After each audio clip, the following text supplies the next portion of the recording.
Bom dia, pessoal. Então, hoje nós vamos entrar no último conteúdo de introdução à microbiologia. Na próxima aula, nós vamos começar a introdução à imunologia. E o nosso último conteúdo fala sobre os vírus. Ultimamente, não tem outro assunto senão a pandemia que estamos vivendo. Então, o que são os vírus? A palavra vírus vem do latim e significa veneno ou fluido venenoso. São agentes infecciosos e são acelulares, ou seja, eles não apresentam células.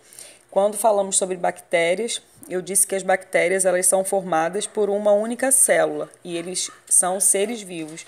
Os vírus já não são seres vivos, porque eles não são formados por células. Eles não apresentam estrutura celular. Os vírus são parasitas intracelulares obrigatórios e específicos. Por que específicos? Porque eles vão infectar uma célula específica. Eles infectam uma determinada célula. Eles são parasitas intracelulares porque fora da célula ele não consegue sobreviver por muito tempo. Então ele precisa entrar numa célula, utilizar os mecanismos de divisão dessa célula para que essa célula se multiplique e aí sim ele vai multiplicar também o seu material genético. Vocês viram em citologia que existe a mitose. A mitose é quando uma célula se divide em duas, duas em quatro e assim sucessivamente. Ao se dividir, essa célula leva o material genético viral e assim ele se reproduz dentro do indivíduo. Os vírus são extremamente pequenos, visíveis apenas ao microscópio eletrônico, então nós não conseguimos ver nem vírus, nem bactérias com auxílio do microscópio óptico, que é o microscópio que nós utilizamos no laboratório de análises clínicas. Então os vírus eles precisam ser vistos ao microscópio eletrônico. Eles são muito pequenos, tanto que existem vírus que infectam bactérias, que são os bacteriófagos. Os vírus são constituídos basicamente de uma cápsula de natureza proteica, que é o capsídeo. Em seu interior existe apenas um tipo de material genético, que é o DNA ou RNA, mas o citomegalovírus ele apresenta os dois, então ele apresenta DNA e RNA também. Alguns também apresentam envelope lipídico em volta do capsídeo. Esse envelope lipídico em volta dessa cápsula, né, de proteína, existe um envelope de gordura, de lipídio, que ele vem da membrana celular que os vírus infectam. Então, quando os vírus eles entram na célula, quando eles saem, eles acabam levando um pedaço da membrana plasmática dessa célula e isso acaba sendo bom para os vírus, porque ele demora um tempo para ser reconhecido pelas nossas células de defesa, já que em volta dele existe um pedaço da célula do hospedeiro, que é a membrana plasmática. Ultimamente se fala muito sobre lavar as mãos com água e sabão, justamente porque o vírus que causa a Covid-19, ele é um vírus envelopado. Por ele ser um vírus envelopado, ele tem uma camada de gordura em volta dele. E aí, para você remover essa camada de gordura, você lava com água e sabão. Então, você acaba inativando, matando esse vírus, porque você está acabando com a capa de gordura que ele tem. Assim como acontece na raiva também, quando uma pessoa é mordida, é recomendado que ela lave com água e sabão. Ao invadir uma célula, os vírus utilizam o metabolismo celular para produzir novas cópias virais. Ele comanda o metabolismo celular, fazendo com que esta trabalhe para ele, produzindo novas cópias. Então, quando o vírus entra na célula, a célula vai se dividir e acaba se dividindo, levando o seu material genético. E assim a célula passa a trabalhar para os vírus e eles acabam se reproduzindo dentro do organismo vivo. Então, tem um desenho aí de um esquema de um vírus não envelopado e um vírus envelopado. Então, aqui no vírus não envelopado, nós temos um exemplo do bacteriófago. Então, ele não tem essa capa de gordura em volta dele. E no vírus envelopado, vocês estão vendo que além do capsídeo, tem essa capa de gordura, essa capa de lipídio, que essa capa de lipídio vem das membranas celulares que o vírus infectou. E do lado uma foto real de uma microscopia eletrônica. No caso do vírus envelopado, Por ele ter composição semelhante às membranas celulares do hospedeiro, o envelope protege o vírus da ação do sistema imunológico e auxilia na infecção. Devido ao envelope, o sistema imunológico demora a identificar o vírus. Então, como essa membrana que envolve o vírus, ela vem do próprio hospedeiro, o sistema imunológico demora a reconhecer que aquilo ali é algo estranho. Então, o nosso sistema imunológico, ele atua da seguinte forma. Quando entra algo estranho, vírus, uma bactéria, ele reconhece, as nossas células de defesa, os nossos leucócitos, reconhecem que aquilo ali é algo estranho e sempre está pronto para atacá-lo. No caso dos vírus envelopados, esse vírus acaba ganhando um tempo, porque como esses vírus apresentam uma membrana, uma capa, um envelope de lipídio que é proveniente da célula do hospedeiro, o nosso sistema imunológico leva um tempo até reconhecer que aquilo ali está sendo mascarado, que aquele vírus está com uma capa que vem do próprio hospedeiro. Então, isso acaba auxiliando nas infecções. Então, o vírus acaba ganhando um tempo maior para conseguir se reproduzir mais no organismo, enquanto o sistema imunológico não consegue identificá-lo. Aqui vocês estão vendo um esquema de um vírus envelopado. Então, o vírus, ele penetra na célula, ele vai se aproximando da membrana plasmática. Essa membrana plasmática, ela envolve o vírus. Aí, quando o vírus está todo envolto por essa membrana plasmática, que tem a camada de gordura, esse vírus se solta e fica com um pedaço dessa membrana plasmática em volta dele. E ele vai enganando o sistema imunológico do hospedeiro enquanto ele conseguir, até que chega um momento que as células de defesa reconhecem ele como sendo estranho. No próximo slide tem uma animação de como que esse vírus entra na célula. Eu queria achar um vídeo, uma animação que tivesse mais didática, mas eu consegui essa animação e vocês vão ver que o vírus ele penetra na célula. Então, coloquei aqui uma relação de doenças causadas por vírus envelopados e por vírus não envelopados. Quanto ao material, eu já falei que o material genético deles, eles têm DNA ou RNA. E coloquei aqui nesse slide as doenças virais e o material genético de cada vírus. Para o vírus infectar a célula, é necessário existir uma perfeita interação entre as moléculas localizadas na superfície do vírus e os receptores das membranas celulares do hospedeiro. Não havendo esta compatibilidade, o vírus não entra na célula. Isso explica o vírus HIV só infectar o linfócito TCD4, que é uma célula de defesa, e não consegue infectar outras células. Então, isso explica alguns vírus só infectarem determinados sistemas e determinados órgãos, porque precisa haver uma interação entre suas moléculas de superfície com os receptores das membranas celulares. Se esse vírus não reconhecer a célula, se não houver essa interação, ele não consegue penetrar nesta célula. Então, isso explica por que o HIV ele só infecta o linfócito TCD4. Por isso que o portador do HIV, ele tem a imunidade baixa, ele é imunossuprimido, porque ele ataca justamente as suas células de defesa.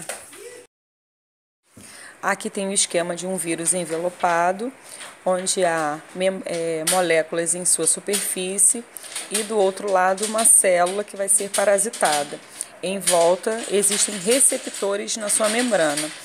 Então, essa célula precisa interagir, esses receptores precisam interagir com essas moléculas que estão em volta do vírus. Então, ele precisa interagir, ele precisa encaixar perfeitamente para que esse vírus consiga penetrar na célula. Na reprodução viral, os vírus contam com dois tipos de ciclos, o ciclo lisogênico e o ciclo lítico. No ciclo lítico, o vírus insere o seu material genético na célula hospedeira e passa a dominar o metabolismo da mesma, destruindo-a por final. Então, eu vou deixar na descrição do vídeo um link onde mostra uma animação sobre o ciclo lítico. Então, vocês vão ver que um bacteriófago, que é o vírus que infecta uma célula bacteriana, ele vai inserir o seu material genético dentro da célula, vai se multiplicar dentro dela e ele estoura essa célula. Então, ele causa a morte dessa célula no final. Já no ciclo lisogênico, o vírus invade a célula hospedeira, onde o DNA viral incorpora-se ao DNA da célula infectada. Isto é, o DNA viral torna-se parte do DNA da célula infectada. Uma vez infectada, a célula continua suas operações normais, como reprodução e ciclo celular. Durante o processo de divisão celular, o material genético da célula, juntamente com o material genético do vírus que foi incorporado, sofrem duplicação e em seguida são divididos igualmente entre as células filhas.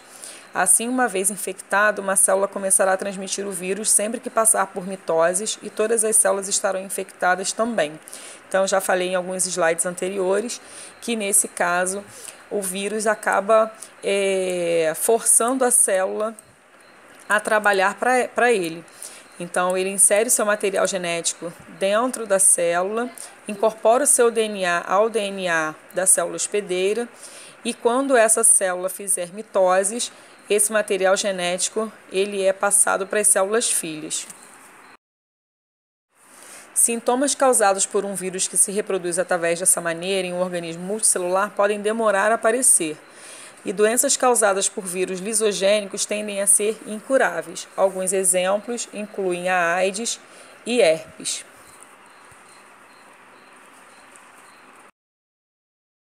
Aqui dois esquemas, um do ciclo lítico e um do ciclo lisogênico.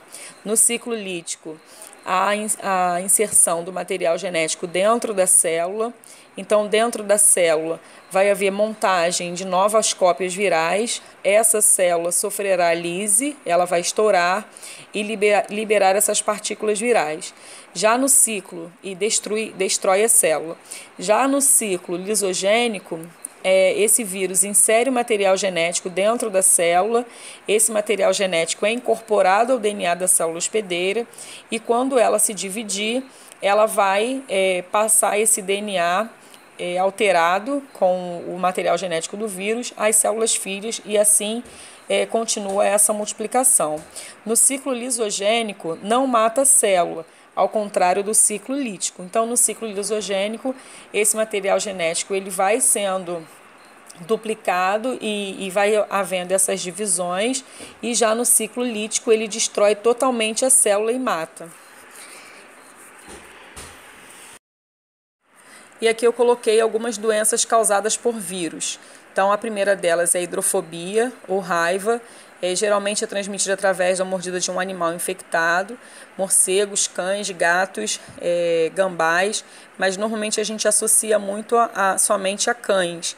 Então, quando esse animal está infectado, a saliva dele fica infectada com o vírus e acaba contaminando uma pessoa quando esse animal morde o indivíduo. Então, esse vírus, como eu já tinha falado, esse vírus da raiva é um vírus envelopado, então ele tem uma capa de gordura em volta dele, que vem da célula hospedeira. Então, é importante, quando esse indivíduo é mordido, é importante que lave o local com bastante água e bastante sabão. É chamado também de hidrofobia. A raiva é também chamada de hidrofobia, que é medo da água. Há controle através da vacinação de animais domésticos e aplicação de soro e vacina em pessoas mordidas. Então, para prevenir que o seu animal tenha raiva, é bom que ele esteja com a vacinação em dia. Outra doença causada por vírus é a cachumba, onde a transmissão é por contato direto com pessoas infectadas ou com objetos contaminados, principalmente por via de gotículas de saliva. O vírus se multiplica-se nas glândulas parótidas e eventualmente localiza-se em outros órgãos, como ovários e testículos. Então, quando o paciente tem suspeita de cachumba, o médico pode pedir a dosagem de amilase salivar para ele poder confirmar a suspeita dele. Então, o controle é através da vacinação. A febre amarela é uma doença transmitida através da picada do mosquito Aedes aegypti. No Brasil, a febre amarela é geralmente adquirida quando uma pessoa não vacinada entra em áreas de transmissão silvestre. Uma pessoa não transmite a febre amarela diretamente para outra. Então, para que isso ocorra, é necessário que o mosquito pique uma pessoa infectada e, após o vírus ter se multiplicado, pique um indivíduo que ainda não teve a doença e não tenha sido vacinado. Então, é importante que o indivíduo seja vacinado contra o vírus que causa a febre amarela. Então, a prevenção é através de vacinação e combate aos mosquitos transmissores. A AIDS, ou síndrome da imunodeficiência adquirida, a transmissão ocorre através do sangue contaminado, esperma e muco vaginal. O vírus penetra no organismo através de relações sexuais, uso de agulhas de injeção contaminadas ou transfusão de sangue infectado e se instala em células do nosso sistema imunológico, o que deixa a pessoa infectada debilitada e muito suscetível a outras infecções oportunistas. Então, o vírus HIV, ele vai reconhecer as células do nosso sistema imunológico. Então, como eu falei, para que o vírus infecte uma célula, ele precisa haver uma interação entre essas células. Então, as suas moléculas de superfície, elas precisam interagir com receptores de membrana para que esse vírus penetre na célula. Então, o vírus HIV, ele vai infectar os linfócitos TCD4, que são células relacionadas à nossa imunidade. Por isso que pessoas que têm o vírus HIV, elas são imunodeprimidas, porque o seu sistema imunológico ele fica muito debilitado. Para prevenção, nós temos o uso de preservativo nas relações sexuais, uso de agulhas descartáveis, controle rigoroso por parte dos bancos de sangue. Ainda não existem vacinas eficazes contra a doença, somente remédios que tratam a doença, mas no momento não temos vacinas que são capazes de imunizar o indivíduo.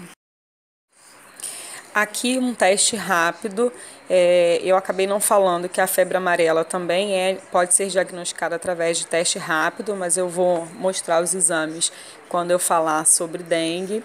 O que são testes rápidos? Nós estamos ouvindo muito aí falar sobre testes rápidos para Covid-19. Então, testes rápidos são aqueles que são utilizados para pesquisar a presença de anticorpos no organismo de uma pessoa infectada. Então, esses testes são feitos através de uma gotinha de sangue, é colocado um reagente, então a plaquinha utilizada é desse jeito, onde vai haver uma reação se houver anticorpos circulantes. É preciso que haja um tempo para que o organismo produza anticorpos. Então, se a infecção tiver no início, isso vale também para a Covid-19, se a infecção tiver no início, esse paciente ainda não teve tempo de produzir anticorpos para que haja uma reação aqui no teste. Então, aqui eu tenho dois testes não reagentes, tenho 2 testes reagentes. Então, nos testes não reagentes, só aparece uma linhazinha, que normalmente aparece no C de controle. Aqui não dá para ver direito, a gente vai falar melhor sobre isso em imunologia. E o teste reagente aparece em 2 linhas, onde o C e o T eles ficam bem visíveis e você vê que o paciente está reagente. O sarampo também é uma doença transmitida através de vírus. A sua transmissão ocorre por contato direto e indireto com secreções nasofaríngeas de pessoa doente. O vírus penetra pela mucosa das vias respiratórias e dissemina-se através do sangue.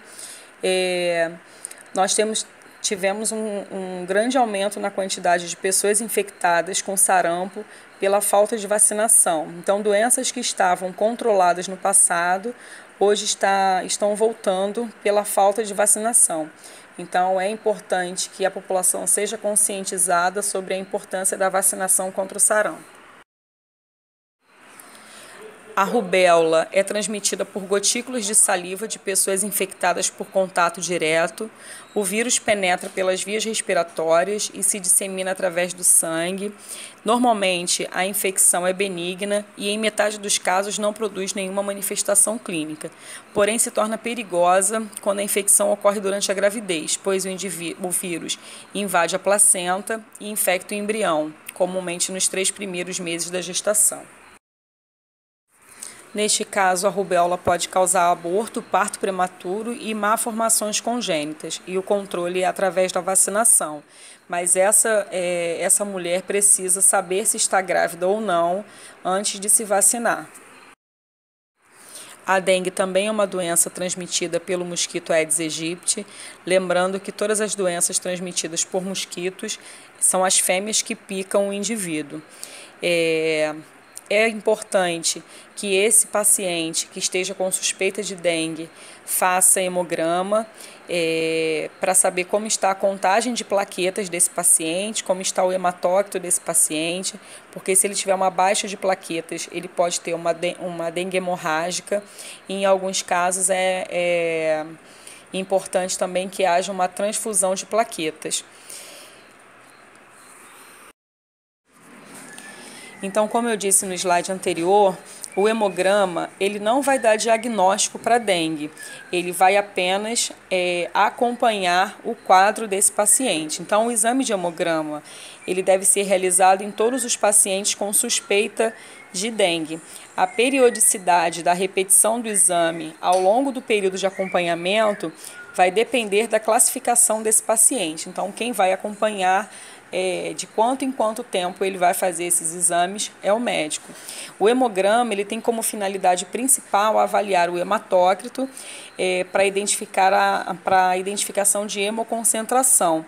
A hemoconcentração indica provavelmente permeabilidade capilar, que é o extravasamento plasmático.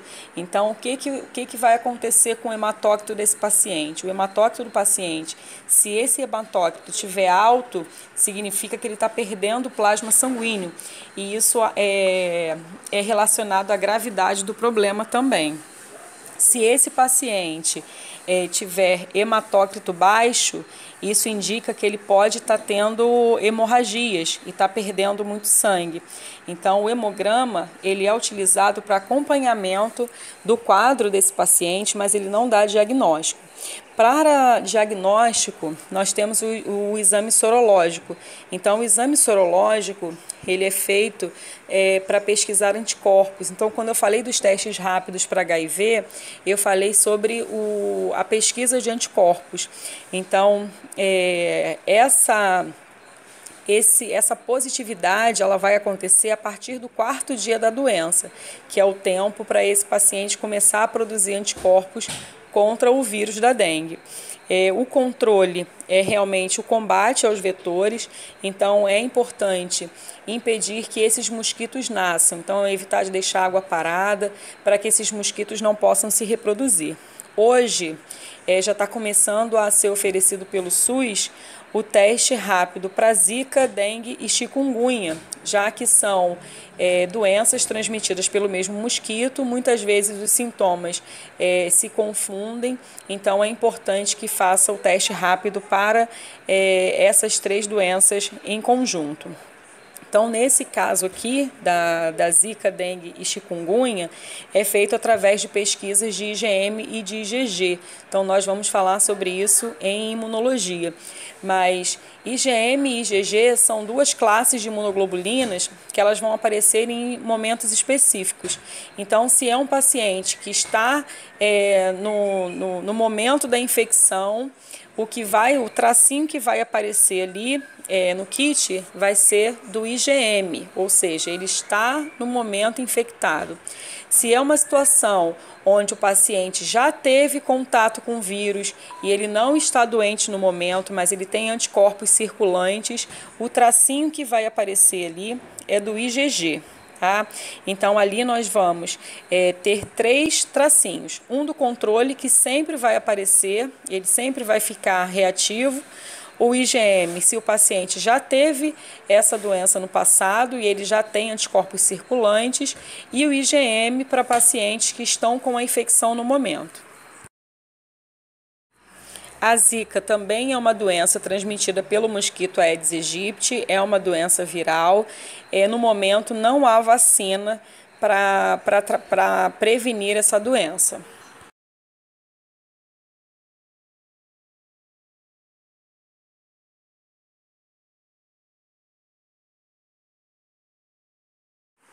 A chikungunya também é uma doença transmitida através da picada do mosquito Aedes aegypti. Ele é menos grave do que a dengue. O diagnóstico também é sorológico pela pesquisa de anticorpos e ainda não há vacina para prevenção.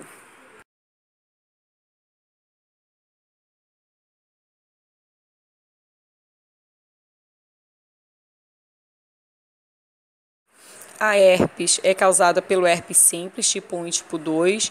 No tipo 1, as lesões são cutâneas, ou seja, na pele e na boca, e tipo 2 são as lesões genitais. Então, esse vírus ele não é eliminado do organismo, ele fica guardado, e quando esse indivíduo ele tiver algum momento de estresse, ele tiver imunidade baixa, alguma coisa adversa ao seu organismo, esse vírus pode aparecer. No momento que o paciente está com sintomas, com as feridas, né, com as bolhas, ali contém muitas partículas virais. Então é importante que essa pessoa não tenha contato com outros para que essas bolhas não estourem e eliminem essas partículas virais para transmitir para outras pessoas. A hepatite é a inflamação do fígado, ela pode ser causada por vírus, que é o nosso foco, né, da nossa matéria de introdução à microbiologia, mas ela pode ser causada por outros fatores, como remédios, álcool ou doença autoimune. Em alguns casos, a doença ela é silenciosa e nem sempre apresentam sintomas. Então, é importante lembrar que a hepatite é uma doença viral, existe a hepatite transmitida por alimento contaminado e existe as hepatites transmitidas por contato com sangue contaminado. Então, uma pessoa que tem a hepatite A, ela se contamina através de contato oral fecal, ou seja, fezes de pacientes que têm hepatite A contaminam a água ou alimentos e uma outra pessoa ingere esse alimento contaminado e passa a ter hepatite A, onde vai afetar o fígado, mas essa pessoa, essa infecção não é causada por contato com um pérfuro cortante, e sim por alimentos ou água contaminada. No caso da hepatite B e da hepatite C, elas são transmitidas através de objetos pérfuro-cortantes, então utilização de seringas compartilhadas no uso de drogas injetáveis, acidentes em laboratório. Então, por isso é importante que o profissional da saúde ele tenha em dia a sua vacinação. Então, antes de ir para o estágio, o aluno precisa ter as 3 doses contra a hepatite B, para que ele tenha anticorpos suficientes para se por acaso ele entrar em contato, ele já está imune contra a hepatite B. Mas lembrando que a hepatite C ela não tem vacina, e o único meio de se prevenir é através dos cuidados de biossegurança dentro do laboratório. A hepatite B ela também é transmitida por via sexual, então a hepatite B também é uma infecção sexualmente transmissível. A hepatite C ela não é confirmada se é transmissível ou não pelas vias sexuais. A hepatite C ela é mais grave do que a hepatite B. Então eu deixei aqui para o último a diferença entre resfriado e gripe. Estamos vivendo uma situação muito crítica, que é a pandemia do Covid-19. Então eu quero falar aqui sobre a diferença entre um resfriado e uma gripe. Então, o resfriado, ele é causado pelo rinovírus, seus sintomas são mais brandos que os da gripe, normalmente coriza, nariz entupido, febre baixa, irritação da garganta, tosse e indisposição. E a gripe é causada pelo influenza, os sintomas são mais intensos que o do resfriado. Se não for tratada a tempo, a gripe pode causar complicações graves e levar à morte, principalmente nos grupos de alto risco, como pessoas com mais de 60 anos, crianças menores de 5 anos, gestantes e doentes crônicos. Então, por isso, essas pessoas, elas são o foco na época de campanha de vacinação contra a gripe. Essas pessoas, elas são o foco para a vacinação. Então, um resfriado, ele acontece de uma forma mais branda, mais leve. Agora, quando você tem sintomas mais sérios, febre alta, você tem dores no corpo, muitas dores no corpo, que às vezes você não consegue levantar da cama. Então, isso é a diferença entre o resfriado e a gripe. Então, qualquer coriza que a pessoa tenha, ela diz que está com gripe, né? Então, na verdade, ela não sabe diferenciar um resfriado de uma gripe. Então, a gripe é uma dor no corpo muito intensa, enquanto que no resfriado não passa de sintomas leves. Hoje se fala muito sobre a Covid-19, né, que é uma doença mais grave. O vírus ele se espalha mais rápido do que o H1N1, que surgiu em 2009 e estava assustando muito, principalmente as pessoas do grupo de risco. Na época eu estava grávida, então muitas grávidas estavam morrendo, então isso era muito assustador para mim. De lá para cá, muitas pessoas morreram em decorrência da gripe, né, do H1N1. Só que não era tão divulgado. Então, as pessoas não levam muito a sério a questão da vacinação, porque todos os anos tem a vacinação da gripe e muitas pessoas que precisam tomar, elas não tomam porque tem o conceito de que vão tomar a vacina para ficar doentes, mas não sabem a gravidade dessa gripe, né? Então, logicamente, não se compara com a Covid-19, são vírus diferentes, se comportam de formas diferentes, mas a H1N1 ela é grave também, mas as pessoas não levam muito a sério. Então, em 2009, foram registrados mais de 3 mil casos de infecção e mais de 700 mortes em decorrência do H1N1. Mas isso logicamente foi em todo o Brasil, né? Então, quando se fala da Covid-19, é uma quantidade infinitamente maior do que essa, mas a gripe, a H1N1, né, que era chamada de gripe suína, é também tão importante. É bom salientar sobre a importância da vacinação para que essas pessoas se conscientizem. Esse ano, em decorrência do que está acontecendo, né, da Covid-19, as pessoas se vacinaram mais por medo da outra gripe, não que essa vacina previna a Covid-19, mas muitas pessoas com medo de pegar as duas ao mesmo tempo, ou porque está falando muito sobre a importância da vacinação, elas realmente se conscientizaram sobre a vacinação. E para finalizar, eu vou falar sobre a Covid-19. É um vírus pertencente à família dos coronavírus. Eles causam infecções respiratórias.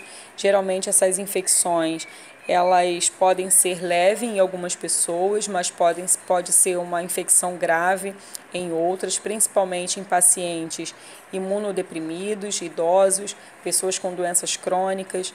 Então, precisa lembrar sempre do grupo de risco, não que outras pessoas não tenham o risco de pegar a doença e desenvolver a forma mais grave, mas é mais comum que pessoas que têm doenças crônicas, que são imunodebilitadas, que elas sim peguem a forma mais grave, né? Mas nada impede que pessoas saudáveis, nós já tivemos casos, né, de pessoas mais jovens. Infelizmente, no nosso país, o aumento está sendo muito grande. Então, o último registro do Ministério da Saúde é que o Brasil tem mais de 10 mil casos confirmados e mais de 400 mortes. Isso se falando dos casos testados, né? Lembrando que nem todos os casos estão sendo testados, apenas os casos mais graves. Então, é importante, nesse momento, que a população se conscientize sobre o isolamento social, porque é importante que esse vírus comece a circular de forma mais branda. Então, quanto menos pessoas estiverem na rua, menos o vírus vai circular e mais rápido iremos passar por essa situação, por essa pandemia. Infelizmente, nunca imaginamos viver isso, né? Quando eu vi o filme Epidemia e passei esse filme numa turma para que eles me fizessem um trabalho, nunca imaginei estar vivendo isso. Isso sempre foi uma situação muito longe de mim. Sempre via em filmes, sempre via em outros países, mas nunca imaginei que isso fosse acontecer aqui, né? Tão próximo da gente. Então, é importante lembrar, comparando aqui, né, eu falei sobre os casos de H1N1 no Brasil em 2019, foram registrados mais de 3.000 casos e mais de 700 mortes em um ano. Então, nós estamos apenas em 3 meses, na verdade 4, né, começou abril agora, 4 meses, o vírus começou a circular mesmo, né, segundo informações, em fevereiro, e em tão pouco tempo nós já temos mais de 10.000 casos e mais de 400 mortes. Então, enquanto a população não se conscientizar, a situação vai ficar cada vez mais grave, cada hora é uma informação nova, então é importante que estejamos nos atualizando, porque cada hora surge uma informação diferente, é um vírus novo, até mesmo para os epidemiologistas, então eles também estão lidando com situações novas, né, diferentes, imagina para a gente. Então é importante se atualizar e o diagnóstico ele é feito através do RT-PCR. Esse exame é que vai pesquisar o material genético do vírus. Então, já falei que o vírus ele possui RNA como material genético, é um vírus envelopado, então por isso a importância da lavagem das mãos, porque as mãos entrando em contato com esse vírus, se você lava com água e sabão, por esse vírus ter uma capa, né, um envelope de gordura que vem da célula infectada, você lavando as mãos com água e sabão, você desfaz essa membrana de gordura, então você está inativando esse vírus. Então, por isso a importância de lavar as mãos.